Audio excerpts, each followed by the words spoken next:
When we created this seminar, we had a bunch of clients that just was thinking, oh, what can I do with my house? Right? There's so many houses, especially on the west side here, where people are thinking, okay, what do I do to downsize? What are my options?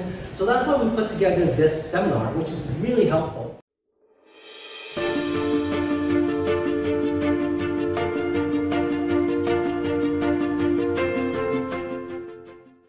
Building multiplex, so this is new, and some of you may or may not have heard about the new multiplex regulations that are just about to come out. So what is missing middle housing? It's termed the first housing type between the categories of single family home and a condominium tower. So right now, we've got our detached house. City of Vancouver is pretty much discouraging them.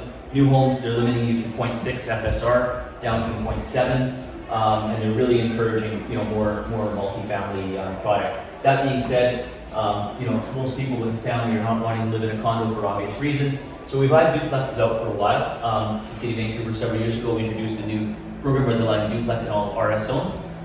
So they're encouraging that. We're seeing a lot more. We've had townhouses and low-rise as well. And what we're really pushing on the missing middle here is these triplexes, fourplexes, and 5 and 6-plexes as well, which would be in the same zone.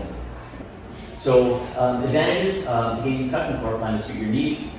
You don't have to break them up equally. So if you did a 4-unit multiplex on a 33 by 122-foot lot, on average it would be just over 1,000 feet. But you could make 1 unit, 12, and 2 units or 3 units smaller. There's lots of different options, and we've actually had a lot of people lately who've been thinking of doing a single-family home consider building a 3-unit multiplex.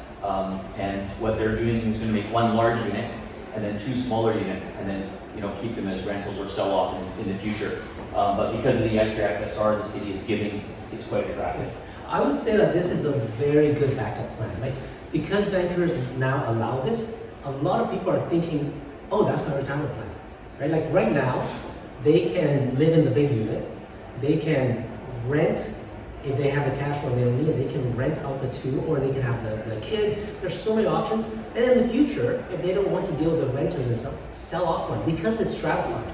So you've got so many backup plan possibilities with this new initiative. So similar benefits to the duplex, less yard and house to maintain the same neighborhood, environmental social contacts, and other units can be sold, rented, or kept for family members. And interestingly enough, there's usually a lot of consultations on these lately. A lot of people are thinking exactly that. They're thinking, I'm going to keep all 4 now or 3 now, and later on I'll sell them off as I need to for my retirement.